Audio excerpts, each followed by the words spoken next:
Berapa banyak hari ini bersuka cita bisa berada di rumah Tuhan. Lambaikan tangan, kasih tepuk tangan yang paling meriah, tepuk tangan yang paling dahsyat. Senang sekali bisa kembali melayani saudara, senang sekali bisa kembali menyampaikan isi hati Tuhan buat saudara, dan doa saya hari ini lewat firman Tuhan setiap kita semua diberkati. Amin. Bapak Ibu, kita akan melanjutkan seri khotbah bagian yang ketiga dari yang keempat. Dari satu seri khotbah yang saya sudah mulai dengan judul Bangkit dari Keterpurukan. 2 minggu yang lalu saya sudah mengajarkan bahwa ada banyak hal dalam hidup ini yang bisa membuat kita tidak bangkit. Salah satunya adalah ketakutan. Orang yang hidupnya dikuasai ketakutan, dia nggak maju, dia nggak mundur, tapi dia tetap di satu tempat. Dan ini yang membuat kita tidak bisa mengalami kebangkitan. Tapi doa saya lewat firman Tuhan yang saudara sudah lakukan, kita semuanya tidak ada yang dikuasai ketakutan lagi. Yang setuju boleh katakan amin. Dan minggu lalu kita udah belajar tentang satu hal namanya kepahitan. Kalau saudara mengikuti dan dari wajah saudara, terlihat saudara juga hadir minggu lalu. Kita belajar bagaimana kita nggak boleh dikuasai oleh kepahitan. Karena kepahitan membuat kita tetap hidup di masa lalu. Dan membuat kebangkitan gak bisa terjadi. Coba kasih tahu kanan kiri, senggol agak keras, kasih tahu jangan kepahitan. Dan kita udah belajar dan saya percaya kita udah melewati itu minggu lalu. Kita sudah melepaskan pengampunan. Nah hari ini kita mau melanjutkan. Kita mau belajar sesuatu yang bukan membuat kita stuck di satu tempat atau tidak membuat kita hidup di masa lalu, tetapi satu hal yang bisa menghancurkan masa depan kita. Saya punya doa buat semua jemaat GSJS, masa depan saudara penuh harapan dan damai sejahtera. Saya punya sebuah doa untuk tahun ini, tetap tahun 2026, tahun revival dan kebangkitan buat saudara. Ya percaya tepuk tangan, jangan nanggung Bapak Ibu. I believe that, I still believe that. Tapi satu hal kecil ini bisa buat kita gak ngalamin itu. Bahkan bisa buat kita kehilangan masa depan yang Tuhan sudah rencanakan. Hal ini kecil, sering kita remehkan, tapi kalau kita gak beresin hari ini sangat berbahaya. Nah hari ini saya mau bicara tentang satu hal yang menghambat kebangkitan. Yaitu satu hal yang saya sebut dengan hidup tanpa penguasaan diri. Ulangin sama-sama 1, 2, 3. Hidup tanpa apa saudara? Penguasaan diri. Nah, kita mau belajar sama-sama. Bagaimana kita harus menguasai diri kita kalau kita mau punya masa depan. Orang kalau gak bisa menguasai dirinya, masa depannya pasti susah. Dia gak bisa menguasai dirinya dalam hal marah contohnya. Orang yang gak bisa kendalikan emosinya, pasti satu saat akan kena batunya, setuju sama saya? Dia merasa dia bisa marah seenaknya, tiba-tiba satu kali dia marah, kehilangan kendali, masa depannya rusak. Kita lihat itu terjadi berkali-kali. Orang yang gak bisa mengendalikan makannya, wah semua dimakan. Gak pernah bisa kendalikan diri, wah pokoknya ada di meja dihabisin semua. Apa yang terjadi? Tiba-tiba pergi ke dokter, gak taunya hasilnya merah semua, tanya sama dokter. Kenapa dok? Mungkin dokter dalam hati bilang, ya karena benar lambemu itu. Nah itu dia saudara. Karena mulutmu yang gak bisa kendalikan diri. Padahal semua disajikan di meja makan gak harus dimakan. Setuju gak sama saya? Orang yang gak bisa mengendalikan diri dalam apa? Shopping. Kita gak tahan lihat keranjang kuning. Check out, pay later gak ada saldo, gak apa-apa pay later. Apa yang terjadi? Tiba-tiba utang kartu kreditnya gak bisa bayar. Akhirnya DM Pastor Michael Gunawan, boleh gak pinjam dulu 100? Orang sebenarnya punya masa depan, tapi karena gak bisa mengendalikan diri, hancur masa depan. Coba buka Amsal 25 ayat 28. Baca sama-sama, 1, 2, 3. Orang yang tak dapat mengendalikan diri adalah seperti apa? Kota yang roboh apa saudara? Dari wajah saudara saya asumsikan saudara semuanya pemilik rumah. Loh gak ada yang amin, ya udah kontrakan semua. Oke saya ngerti jam 10 semua orang kontrakan. Nah kalau bangun rumah, bangun pakai tembok gak? Atau ada yang cuma tanah aja gitu? Nggak ada. Bangun rumah, ada tembok, dikasih pagar nggak? Kenapa? Mahal kan tembok, beton, itu kan mahal. Ngapain kita perlu ngabisin uang untuk itu? Karena kita tahu di rumah kita ada sesuatu yang berharga. Kita pasang tembok itu supaya musuh atau perampok gak bisa datang untuk mencurinya. Setuju gak sama saya? Nah, iblis kan dikatakan dia datang untuk membinasakan, untuk mencuri segala yang baik dalam hidup kita. Nah, saat kita gak bisa hidup dengan penguasaan diri, itu digambarkan oleh firman Tuhan seperti saudara bangun rumah gak pakai tembok. Seperti bangun rumah gak ada pagarnya, sehingga apa yang terjadi? Musuh bisa masuk dan keluar kapanpun tanpa izin. Karena itu dia bisa mencuri sukacitamu, dia bisa mencuri damaimu, dia bisa mencuri keluargamu yang bahagia, dia bisa mencuri semua berkat yang Tuhan siapkan. Kenapa? Hanya karena engkau membangun kota itu tanpa apa? Seringkali yang ngancurin kita bukan masalah, bukan musuh yang terlalu besar. Seringkali yang menghancurkan kita adalah kita sendiri yang membuka pintu. Kita sendiri yang membiarkan, come on musuh masuk, come on habiskan semuanya. Kenapa? Karena kita gak bisa mengendalikan diri kita. Sehingga penyakit masuk. Sehingga rumah tangga kita berantakan. Karena kalau kita gak ada tembok yang menguasai diri kita, yang terjadi adalah emosi yang akan memimpin. Kita kehilangan kendali hidup. Musa contohnya. Kenal Musa? Musa itu kurang setia apa? Dia mimpin jutaan orang. Bapak Ibu, saya ini mimpin jemaat puji Tuhan. Tuhan percayakan. Ribuan aja pusing. Banyak sekali komplain. Bayangin jutaan. Dikatakan Musa itu lemah lembut. Musa itu sabar. Musa itu dengerin orang. Tapi karena satu kejadian, hanya karena dia gak bisa kendaliin emosi.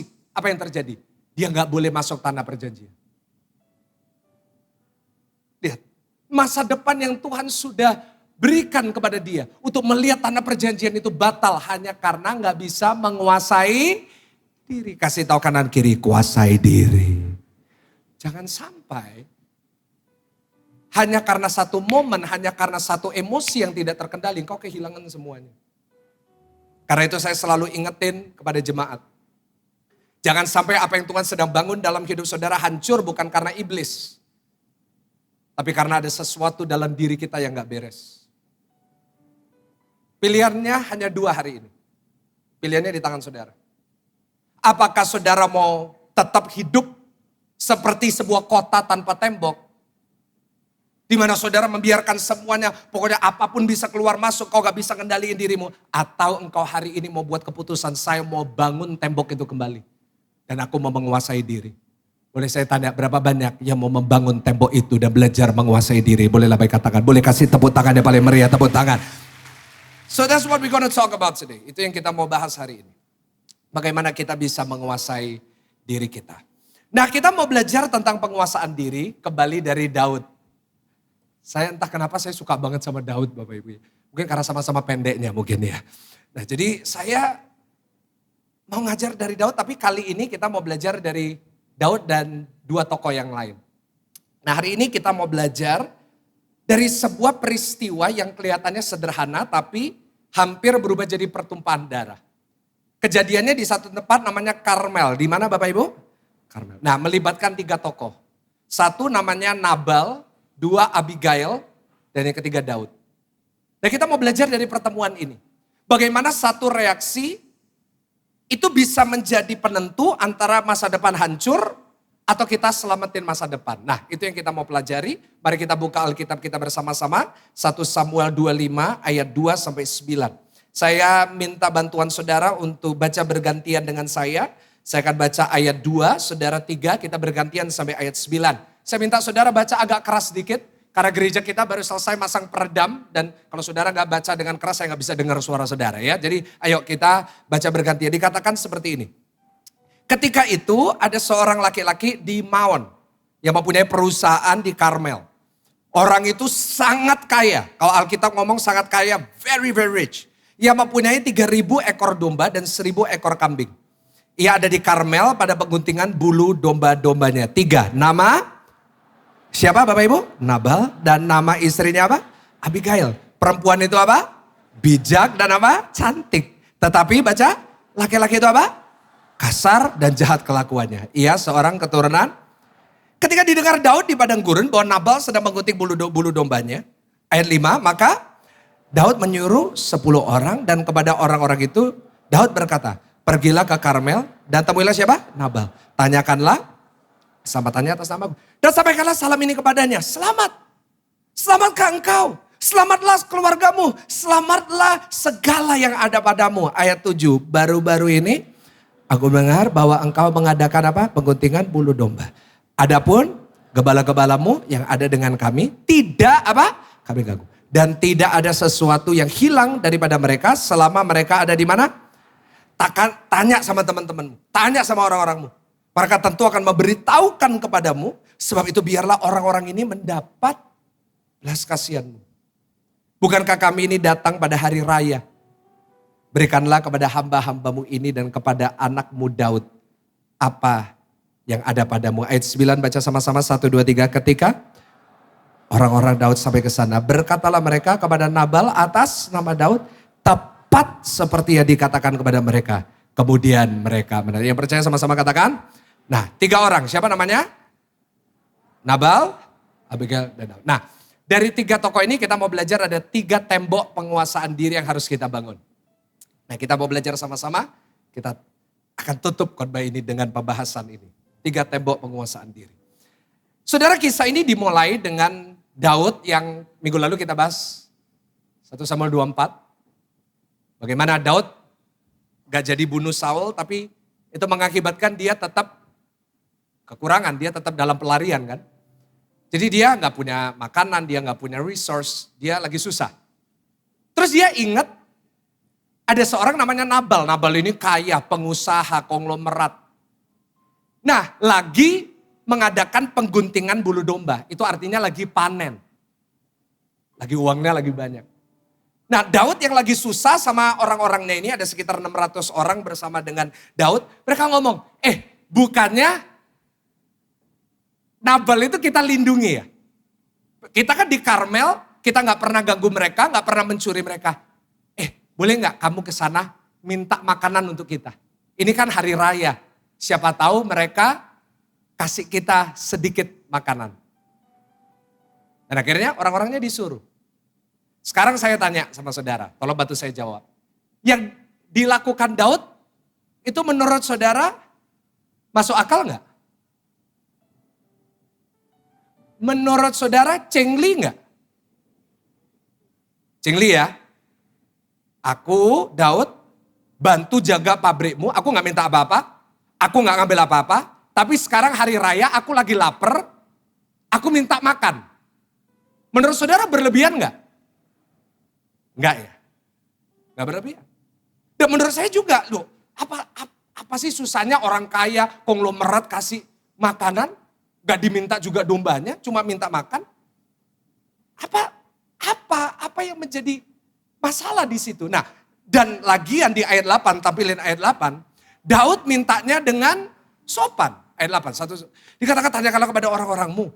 Tanya sama mereka, mereka akan kasih tahu. Jadi gini, biar kami dapat, apa Bapak Ibu?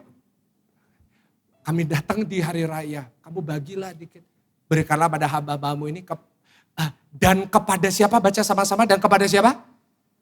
Anakmu. Dia ngerendahin diri, dia tuh diurapi jadi raja. Dia bilang, anakmu Daud belas kasihan. Dia tuh merendahkan diri loh.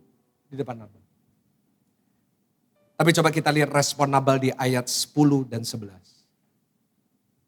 Tapi Nabal menjawab anak buah Daud itu katanya. Baca sama-sama apa? Sopo Daud itu? Kalau dia orang Surabaya ya. Siapakah anak Isai? Pada waktu sekarang ada banyak hamba-hambanya yang lari dari tuannya. Ayat 11 baca sama-sama 1, 2, 3. Masakan apa? Aku mengambil rotiku, air minumku dan apa? Hewan bantai yang aku bantai bagi orang-orang penggantiku. Untuk memberikannya kepada orang-orang yang apa? Siapa mereka ini? Siapa Daud itu? Minta-minta ini rotiku, ini airku, ini semua hasilku. Ini kan aku yang kerja, ngapain dia minta-minta sama aku? Loh, kan tadi kita udah sepakat bahwa yang diminta Daud tidak cengli nggak? Cengli. Loh, tapi kok bisa jawabannya kayak gini? Kok bisa dia bisa bilang, siapa orang itu? Seorang yang udah menjaga, seorang yang sudah membantu, tapi direndahkan seperti itu. Dihina seperti itu. Itu kan ya ditinggalin sama semua tentaranya, ditinggalin sama semua orangnya. Apa yang terjadi? Kalau saudara dan saya baca ayatnya yang ke-12. Lalu orang-orang Daud itu berbalik pulang dan setelah sampai mereka memberitahukan kepadanya tepat seperti dikatakan kepada mereka. Ayat 13 dikatakan. Kemudian berkatalah Daud kepada orang-orangnya. Baca sama-sama apa? Guys, semua pedang keluarin. Lalu mereka masing-masing menyandang pedangnya. Daud sendiri ngangkat pedangnya. Sesudah itu kira-kira berapa orang Bapak Ibu?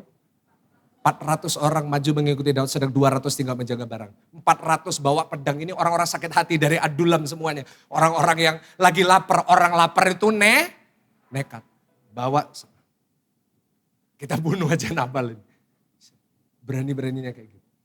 Lihat, satu gak bisa menguasai diri dari apa? Loh, ngapain loh dia ngomong kayak gitu?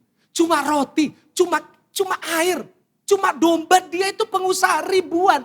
Kayak gitu aja dia kayak. Yang satu gak terima. Nah ini. This is what happened. Saudara, satu hal yang saya belajar gini. Bahwa Nabal itu hampir kehilangan hartanya. Yang pasti Daud membunuh, diambil semua hartanya. Dia juga kehilangan nyawanya. Bukan karena musuh. Tapi dari kesombongan yang di dalam dirinya. Hanya karena satu hal namanya sombong. Dia ngerasa dia begitu hebat, dia ngerasa dia kaya, dia ngerasa dia punya banyak, dia ngerasa dirinya terkenal karena memang terkenal namanya Nabal. Sampai dia bilang siapa Daud itu. Nah dari situ saya belajar dari kesalahannya Nabal di sini yang gak bisa menguasai dirinya. Saya belajar ada satu tembok yang harus kita bangun. Namanya tembok kerendahan hati. Ulangin sama-sama 1, 2, 3 tembok apa? Senggol kanan kiri agak keras kasih tahu jangan sombong. Yaitu kita harus membangun mulai hari ini tembok kerendahan hati. Yang akan menahan kehancuran. Hati-hati kalau kita udah mulai di dalam diri kita ada kesombongan. Sedikit pun bahaya. Saya sering ketemu sama orang yang sombong. Orang sombong itu suka ngomong kayak gini. Bapak gak tahu saya siapa. Saya kalau ada orang ngomong kayak gitu sama saya suka ngerjain. Bapak gak tahu saya siapa. Saya bilang saya gak tahu. Boleh kenalan Pak? Dia merasa dirinya begitu hebat sampai semua orang seharusnya kenal dia. Saya bilang, no I don't know you. Kenapa Bapak tanya itu sama saya? Karena orang sombong merasa dirinya adalah pusat perhatian semua orang. Orang sombong merasa dirinya adalah bahan pembicaraan semua orang. Dia lihat semua orang, dia ngerasa, ngapain sih mereka bicarain gue? Geer banget sih. Kadang-kadang.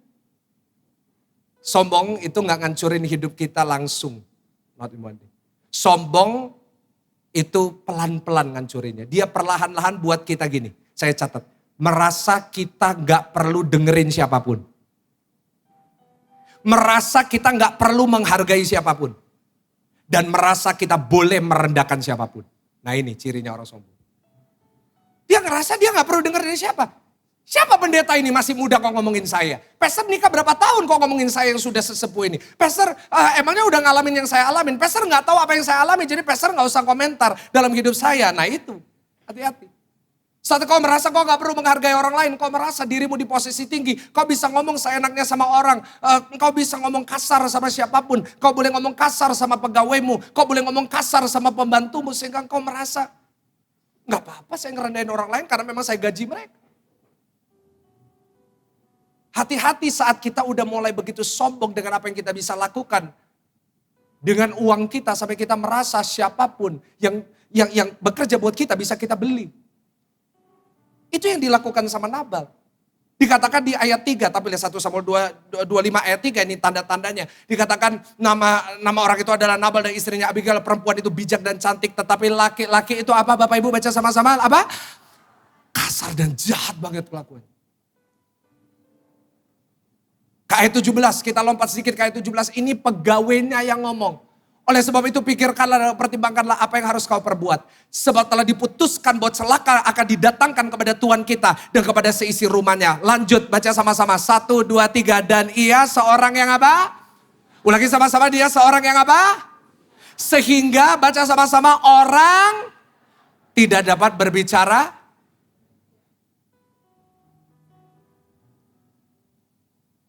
Gak ada yang bisa ngomong sama dia. Gak ada yang bisa ngomongin. Gak ada orang yang bisa nasehatin. Kalau ngomong selalu merasa dirinya yang paling pinter, gak ada salahnya. Itu disebut Alkitab orang Pak, kalau engkau gak bisa diomongin sama istri, engkau gak bisa diomongin sama anak, engkau gak bisa diomongin sama orang tua. Engkau adalah orang Saudara ngomong, bukan saya. Saya mau katakan sama saudara, ini adalah tanda-tanda orang sombong yang seperti ini. Dan saya mau kasih tahu kalau saudara udah mulai punya ciri khas seperti ini.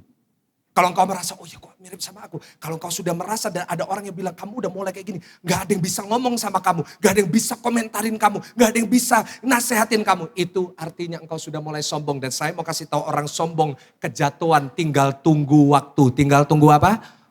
Kalau kehancuran adalah api, kesombongan adalah minyaknya. Mulainya kecil. Kau siram dengan kesombongan. Dari yang kecil bisa jadi besar. Doa saya di tempat ini, kita semuanya buat keputusan, saya gak boleh sombong. Saya harus rendah hati. Boleh katakan amin? Itu tembok yang kita harus bangun sama-sama. Karena saya lihat saudara adalah orang-orang yang diberkati sama Tuhan. Tapi jangan sampai semakin Tuhan bawa engkau naik, kau gak bangun tembok ini. Istanamu megah. Kotamu bagus, besar. Tapi gak ada temboknya. Kau merasa ini semua pencapaianku. 3.000 domba ini punyaku. Ini usaha bisa jalan. Kalau gak ada aku, mana bisa. Gereja ini kalau aku gak ada, kira-kira mau jadi apa gereja ini? Kita gak pernah bangun tembok kerendahan hati. Dan hancurlah kota itu. Dalam semalam pun bisa hancur. Belajar dari Nabal. Nabal belum seberapa sebenarnya. Banyak lebih kaya. Tapi dia udah ngizinin kesombongan menguasai hati ini. Doa saya hari ini semakin Tuhan bawa saudara naik. Semakin engkau belajar rendah hati. Kayak Tuhan Yesus. Semakin dibawa tinggi. Semakin rendah hati. Yohanes 5 ayat 30. Aku tidak dapat melakukan apapun karena diriku. Kalau ada orang muji saudara gak usah bilang. Iya ini semua karena aku. Gak bilang. Ini semua oleh karena kemurahan Tuhan. Dan karena orang-orang di sekitarku ya begitu baik. Boleh kasih tepuk tangan yang paling luar biasa tepuk tangan. Saya gak pernah bilang gereja ini karena saya. Enggak, begitu banyak orang yang berkontribusi di dalamnya. Bukan tentang saya. Karena itu kita gak boleh sombong. Pilihannya jelas. Kau mau hidup dalam kesombongan dan pelan-pelan hancur. Atau kau mau belajar membangun tembok kerendahan hati. Dan menahan kehancuran itu. Berapa banyak hari ini mau buat keputusan. Kau mau belajar rendah hati. Sama-sama tepuk dada saudara katakan. Saya mau rendah hati. Kasih tahu kanan kiri. Ayo kita rendah hati. Ya mau kasih tepuk tangan sekali lagi yang paling meriah tepuk tangan. Yang kedua. Nabal. Kayak gitu. Daud nih. Pedangnya 400 bayangin. 400 orang sakit hati bawa pedang. Daud bawa pedangnya Goliat. Bayangin. Pedangnya gede. Dia jalan. Nah gak taunya ada satu pembantunya Nabal, lihat Nabal ngomong sama tentaranya Daud gitu. Dia panik, waduh mati kita. Nah dia datang ke satu orang. Yang dia tahu orang ini pasti bisa nyelamatin. Yaitu istrinya Nabal, namanya siapa tadi? Abigail. Nah Abigail itu, bagi yang gak tahu, singkatan Abigail itu Abby. Makanya anak saya namanya Tiffany Abby Gunawan. Ada yang bilang, Pastor Abby itu tempura itu, bukan. Abigail. Nah. Abigail. My daughter's name is Abigail. Dia datang sama Abigail, kenapa dia terkenal bukan hanya cantik, tapi apa? Bijak. Saya berharap para ibu-ibu di sini juga gitu. Bukan cuma cantik, tapi bijaksana. Kok gak yakin gitu, amin ya. Coba kita lihat ya, apa yang Abigail lakukan. 1 Samuel 25 ayat 24 sampai 28. Ini menurut saya bagus banget. Dia denger gitu langsung dia nemuin Daud. Ketemu Daud dia bilang gini, ia sujud pada kaki Daud serta berkata, aku saja ya Tuhan yang menanggung kesalahan itu. Izinkanlah hambamu ini berbicara kepadamu dan dengarkanlah perkataan hambamu ini. Lihat Daud lagi nyandang pedang. Janganlah kiranya Tuanku mengindahkan Nabal orang apa saudara? Sebab seperti namanya demikianlah ia. Nabal namanya dan bebal orangnya. Tapi aku hambamu ini tidak melihat orang-orang yang Tuanku suruh. Oleh sebab itu Tuanku demi Tuhan yang hidup. Dan demi hidupmu yang dicegah Tuhan daripada melakukan apa Bapak Ibu Saudara? Hutang darah. Dan daripada bertindak sendiri dalam mencari keadilan. Biarlah menjadi sama seperti Nabal musuhmu. Dan orang yang bermaksud jahat terhadap Tuanku. Oleh sebab itu pemberian yang kubawa ini. Dibawa roti, dibawa air, dibawa kismis. Kepada Tuanku oleh budakmu ini. Biarlah diberikan kepada orang-orang yang mengikuti Tuanku. Ayat 28 boleh dengan keras. Kita baca sama-sama 1, 2, 3 apa saudara? Ampunilah kiranya kecerobohan hambamu ini. Sebab apalah? Pastilah Tuhan akan apa? Membangun bagi Tuanku keturunan yang teguh. Karena Tuanku ini melakukan apa? Perang Tuhan. Dan tidak ada yang jahat terdapat padamu selama apa saudara? Bagus banget ini. Ini bisa jadi satu khotbah sendiri. Nanti satu hari saya mau khotbah ini kalau bicara keluarga. Bijaksana sekali. What happened? Setelah Abby ngomong gitu. Daud yang udah siap membunuh. Daud yang udah ngangkat pedangnya. Diturunin. Gak jadi. Apa yang seharusnya jadi musibah dicegah. Karena kebijaksanaan seorang istri yang berhikmat. Doa saya para istri-istri di tempat ini bisa kayak gitu. Musibah dicegah karena engkau istri yang bijaksana. Yang dapat hikmat dari Tuhan. Yang setuju boleh kasih tepuk tangan yang paling meriah tepuk tangan. Kenapa? Karena jujur seringkali yang lebih bijaksana suami atau istri? Kok gak berani jawab? Yang lebih dewasa istri atau suami? Kalau mau jujur ya, istri ibu. Ibu gak berani jawab tapi dari mata ibu kelihatan istri. Yang lebih dewasa istri atau suami? Secara fakta biologis istri. Zaman dulu kan selalu dinasehatin. Kalau nikah cari itu suaminya lebih apa? Tua. Kenapa? Itu ada penjelasan secara ilmiahnya. Karena wanita, perempuan memang lebih dewasa, lebih cepat, dewasa lebih cepat daripada laki-laki. Lihat, ada ibu-ibu udah lagi ngatur rumah suaminya nge-game.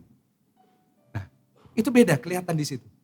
Nah, karena itu istri kadang-kadang kalau lihat suami yang membuat sesuatu yang gak bijaksana, seharusnya menjadi penolong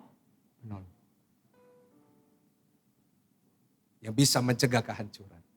Nah, dari Abigail kita belajar ada satu tembok yang kita mau bangun sama-sama. Yang pertama tadi apa? Tembok apa? Kerendahan hati. Yang kedua saya mau kita bangun sama-sama tembok kebijaksanaan. Ulangin sama-sama apa saudara tembok? Senggol kanan kiri agak keras kasih tahu yang bijaksana. Nah, kita tembok itu sama-sama. Tembok. Jadi kalau lingkaran pertama kita bentuk dulu kerendahan hati. Ini saya mulai pusing. Terus layer kedua dibangun apa? Tembok bijaksana.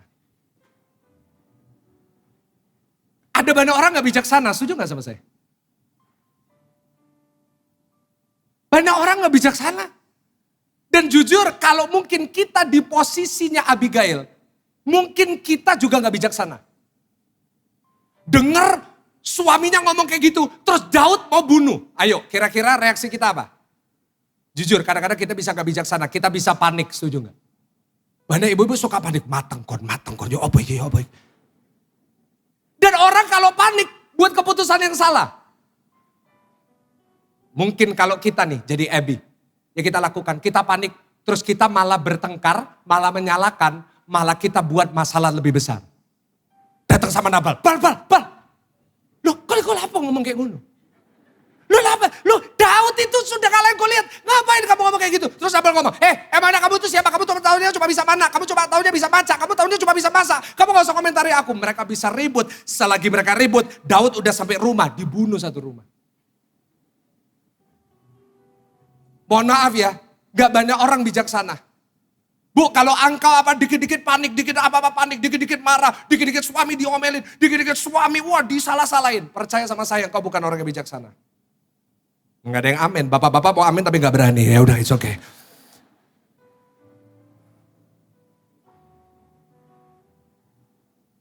Kebijaksanaan itu tahu kapan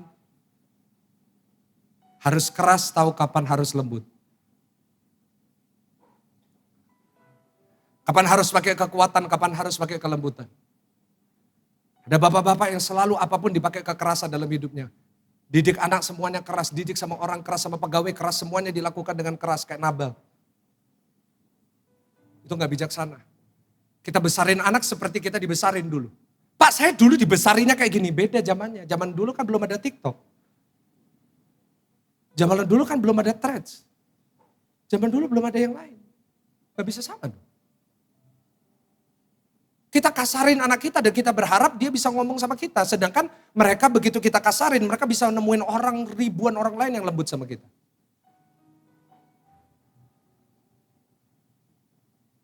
Orang bijaksana itu gini, tahu kapan harus bicara, kapan harus diem. Kadang-kadang lebih baik apa? Gak semuanya itu harus kita komentarin. Suami udah salah. Terus dikomentarin. Kira-kira kalau suami salah terus kita omelin, kira-kira reaksinya gimana Bu?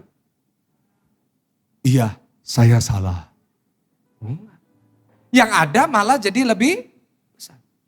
Boleh gak? Kita harus bisa tahu kapan kita harus diem. Kapan kita harus bicara. Itu bijaksana. Aminnya dikit, gak apa-apa, it's okay. Gak apa-apa. Orang bijaksana itu tahu gini, tidak semua harus dibalas. Beberapa harus diredakan. Halo? Gak semuanya harus dibuat masalah, gak semuanya harus dibuat marah. Amsal 29 ayat 11. Saya mau saudara baca sama-sama dengan suara keras. Jangan pura-pura gak dengar ya Bapak Ibu. Ayo. 1, 2, 3. Ya, orang bebal melampiaskan seluruh amarahnya, tetapi orang bijak akhirnya sering kalau marah kita meledak-ledak, sering kalau marah kita gak bisa kendalikan diri. Nah itu disebut Alkitab orang saudara udah hafal sendiri gitu. Marah boleh gak sih? Kok takut jawabnya? Marah boleh gak? Boleh. Tapi marah sampai terlalu, kayak tadi ayatnya, melampiaskan gitu. Kayak, harus melampiaskan semuanya, itu gak bijaksana. Saya belajar dulu saya gak bijaksana. Dulu saya kalau marah mengerikan. Tapi sekarang saya belajar untuk boleh marah. Tapi harus reda, harus bijaksana. Ya gak sih? Marah harus bijaksana. Memang orang lain salah. Nah saya waktu persiapan khotbah, saya ini kalau mau khotbah selalu diuji dulu. Jadi saya sebelum khotbah ini tentang kesabaran, bijaksana, saya diuji kebijaksanaan. Nah ceritanya itu 2 minggu yang lalu. Saya 2 minggu yang lalu dapat pencapaian. Pencapaian saya mencapai 69 kilo. Jadi 60, gak usah tepuk tangan, gak usah. Saya memang lagi diet, saya 69 kilo, ini ukuran celana 28. Jadi saya bersyukur dan saya senang kurang 2 kilo lagi. Ya. Saya gak sakit ya, tolong jangan bilang, Pastor Michael sakit, enggak. Cuma setiap hari makan dada ayam, shirataki. Nah akhirnya waktu saya 69 kilo, saya kepingin dong dapat reward. Boleh lah ya, sekali-sekali reward. Saya ini paling suka dessert. Saya ini suka yang manis, wah saya suka banget. Nah kebetulan ada satu dessert yang saya suka itu kayak es serut gitu. Es serut tapi yang lokal Korea maksudnya. Nah ya itu, saya gak perlu sebut namanya, saya gak di endorse. Nah saya sebenarnya suka banget ada satu tapi di timur, tapi Ya kaki gori bener, ibu kok tahu semuanya sih? Ya itu ada satu enak, korido kaki gori itu enak tapi kan kejauhan kalau Gojek. Nah saya akhirnya cari bingsu daerah sini. Udah nah terus saya titip teman saya sama istri saya waktu itu. Titip teman untuk antar ke rumah. Nah saya kan pikir oke, saya lagi hari Sabtu nih, saya lagi persiapan khotbah. Saya kalau persiapan khotbah saya gak bisa diganggu. Nah, saya lagi persiapan. Nah, saya lagi persiapan, nah bingsunya datang. Nah saya kan lagi konsen nih. Diangkat aja gak apa-apa. Nah itu ya, it's okay. Nah, gak apa-apa. Gak apa-apa diangkat, saya gak tersinggung, it's okay. Jangan, nah saya lagi persiapan khotbah. Ya udah gak apa-apa. Mungkin ketiduran ya, oke, it's okay. Nah saya lagi persiapan khotbah, nah saya kan gak mau buka, nah saya suruh pembantu saya. Untuk bukain bingsu. Iya dong. Saya gak sebut nama deh, gak enak dia lagi ada di ibadah ini soalnya. Nah, saya bilang, Mbak, bukain bingsunya. Aku mau makan. Oke, saya persiapan khotbah, bicara ketakutan, takut mati apa-apa gitu. Nah, terus tiba-tiba bingsunya datang, bagus, gak leleh. Bagus, aduh saya senang banget. Wah, this is good reward. Saya lagi persiapan, nah saya kan lagi konsen, nah saya ngambil sendok, saya ngambil bingsunya, nah saya dimasukin ke mulut saya. Gak taunya mbak saya masukin dry ice ke dalam bingsunya, dan dry ice-nya masuk ke mulut saya. Saya taunya karena mulut saya mulai melepuh. Saya mencoba untuk mengunyah tapi gak bisa dikunyah. Gak taunya dry ice. Dan saudara tahu kalau dry ice itu ditelan saya mati. Dan kalau seandainya saya telan akan muncul di Jawa Pos besoknya. Pastor Michael Gunawan mati karena menelan dry ice. Saya makan, aduh Pak Bu. Gak taunya dia pikir bahwa dry ice itu adalah ornamen supaya terlihat lebih mewah. Jadi dimasukin, nah kan dry ice sama bingsu kan mirip kan. Warnanya sama-sama putih, jadi menyatu. Dan itu saya hampir makan. Lidah saya hampir melepuh, saya hampir gak bisa khotbah. Menurut saudara jadi saya marah gak? Gak usah takut, gak apa-apa. Loh, saya tuh hampir gak bisa khotbah loh. Saya kan kalau gak bisa khotbah kan lidah saya kebakar kan gak bisa khotbah. Wah jujur Pak Bu. Waduh Saulnya mau keluar. Aduh. Saya bilang, kok bisa? Kok bisa? Saya tuh, kamu tuh hampir bunuh aku. Dia bilang, aduh sorry kok. Aduh saya mau marah saya. Akhirnya saya bilang, ya udah lain kali jangan diulangi ya. Kalau lihat dry ice, masukin air aja. Jangan dimasukin ke es. Udah selesai, saya gak marah. Saya khotbah. Oke, selesai. Minggu lalu lagi. Ada satu kejadian, saya ini kan suka pakai jas. Minggu lalu saya pakai jas favorit saya. Nah, Mbak yang sama, semalam hari Sabtu saya bilang, Mbak, tolong di steam jas saya. Tolong diuap, uap, supaya besok dipakai. Gak taunya, disetrika. Yang notabene jas tidak pernah boleh disetrika. Saya pagi-pagi turun, lihat jas saya, favorit saya mau nangis. Saya mau nangis itu antara mau marah dan nangis, sedih gitu. Saya bilang,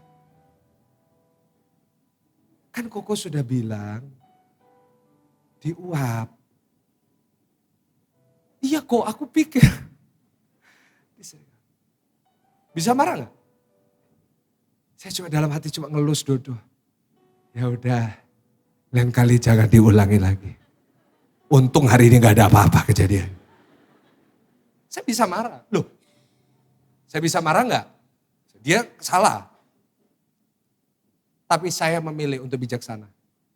Seandainya saya, thank you. Seandainya saya maki di hari itu. Pakai kata-kata gitu. Beda cerita. Saya hamba Tuhan. Dia pasti batu sandukan. Karena dia ikut ibadah ini, saya gak tahu dia di mana sekarang. Ada ibadah ini. Mana dia? Ada tuh, Mi. Ada. Ya udahlah daripada diserang nanti ya. Oke. Ya ada nih. Nah, mbak yang sama yang nutup pagar. Nah, itu. Nah, saya diuji, gak apa-apa, duri dalam daging. Nah, tapi saya gak marah, tiga-tiganya saya gak marah. Karena saya belajar bijaksana. Gini Pak Bu. Banyak ibu-ibu ngomong, Pak kenapa ya pembantu saya pulang terus? Hello, boleh gak coba ngaca sedikit? Mungkin karena mungkin setiap kali dia melakukan kesalahan, omelan kita 10 kali lipat lebih daripada kesalahan. Dan akhirnya orang gak nyaman di situ. Kadang-kadang kita hanya perlu bijaksana dikit untuk kita bisa memelihara rumah tangga kita. Kebijaksanaan diperlukan. Saya catat, kadang-kadang yang menghentikan kehancuran bukan penjelasan yang panjang atau pembelaan diri.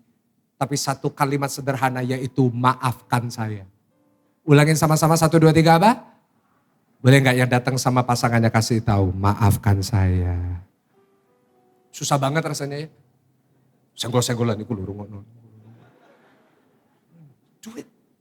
Dalam setiap konflik kita punya 2 pilihan. Mau memperbesar masalah atau menghentikan kehancuran. Kau jelasin terus, kau debat terus, kau omelin terus. Gak ada selesainya. Mau maju gak bisa. Harus ada satu orang yang dewasa, harus ada satu orang yang bijaksana yang bisa bilang. Meskipun engkau gak salah. Meskipun kadang-kadang engkau yang tersakiti, engkau bisa bilang, I'm sorry. Saya salah. Maaf ya. Ngomong sama anak, sorry ya. Papa salah. Mama salah. Itu orang bijaksana. Dan orang bijaksana akan melihat rumahnya diberkati, dipulihkan dan mengalami Tuhan. Pemain musik silakan naik. Dan yang terakhir. Kita udah belajar dari Nabal. Bahwa kita harus membangun apa? Tembok kerendahan. Dari Abigail kita belajar bangun tembok apa? Nah sekarang dari Daud. Daud itu dia punya alasan untuk marah gak sih? Punya ya. Karena jawaban Nabal itu menurut saya adalah triggernya. Semua orang pasti ada trigger. Saya gak tahu trigger saudara apa, trigger kita beda-beda. Trigger kita mungkin insecurity kita, mungkin tentang badan kita, wajah kita, kemampuan kita, pekerjaan kita. Semua orang punya trigger. Tetapi Abigail mengucapkan kalimat yang bagus di ayat 26. Coba tampilin ayat 26. Oleh sebab itu Tuanku, dia bilang sama Daud, demi Tuhan yang hidup dan demi hidupmu yang dicegah Tuhan daripada melakukan, baca sama-sama apa saudara, hutang. Dan daripada bertindak sendiri dan mencari keadilan, biarlah menjadi sama seperti Nabal musuhmu dan orang yang bermaksud jahat terhadap Tuhanmu.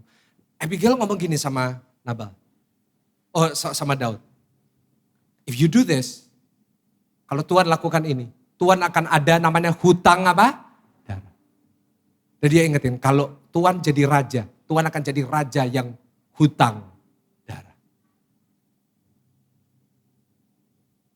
Dan seandainya Daud hari itu membunuh semua laki-laki di rumah Nabal, apa yang terjadi? Dia akan punya hutang darah dan dia tetap jadi raja, tapi dia akan menjadi raja yang tidak beda jauh dengan siapa? Balik lagi minggu depan. Gak jadi bunuh Saul, jadinya bunuh satu keluarga. Tapi untungnya waktu Abi kasih nasihat itu, jawaban Daud apa? Coba buka ayat 32 dan 33. Dikatakan seperti ini, ayat 32 dan 33. Berkatalah Daud kepada Abi, terpujilah Tuhan Allah Israel yang mengutus engkau menemui aku pada hari ini. 33 baca sama-sama. 1, 2, 3. Terpujilah apa? Kebijakanmu. Dan terpujilah engkau sendiri. Bahwa engkau pada hari ini menahan aku. Daripada melakukan apa? Hutang darah. Dan daripada apa? Bertindak sendiri dalam mencari apa? Bagus banget. Tegurannya Abigail didengerin. Itu tembok yang ketiga, catat yang terakhir. Yaitu kita harus membangun tembok hati yang mau ditegur. Ulangin sama-sama, tembok hati yang mau apa? Ditegur. Kasih tahu kanan kiri, mau ditegur. Sekali lagi kasih tahu, kalau ditegur jangan marah. Pilihannya kan 2, kalau ditegur nerima atau marah.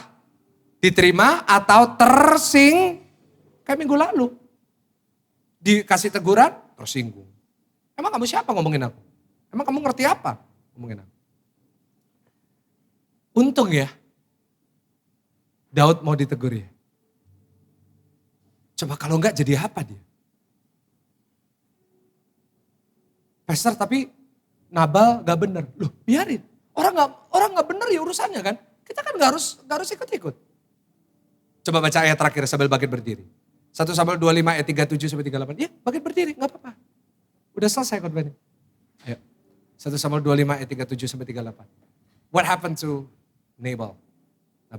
Baca sama-sama yuk. 1, 2, 3. Tetapi pada waktu pagi ketika sudah hilang. Oh pemabuk ya. Jadi udah pemarah, kasar, sombong. Terus suka mabuk. Udah.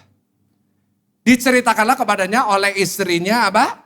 Segala perkara itu. Lalu apa? Oh sakit jantung udah ada dari zaman dulu ya.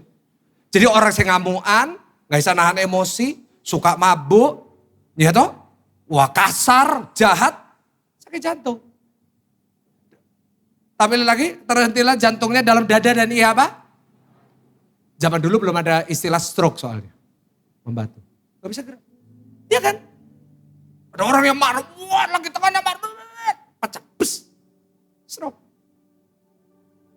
That happens to a lot of people. Ayat 38, baca sama-sama. 1, 2, 3 dan 10 hari sesudah itu Tuhan memukul Nabal. Sehingga apa? Nabal salah, Tuhan berurusan sama dia sendiri. Kita gak usah ikut-ikut. Ngapain kita yang ikut-ikut? Ngapain kita nambah hutang darah semua? Hancurin aja, kita habisin.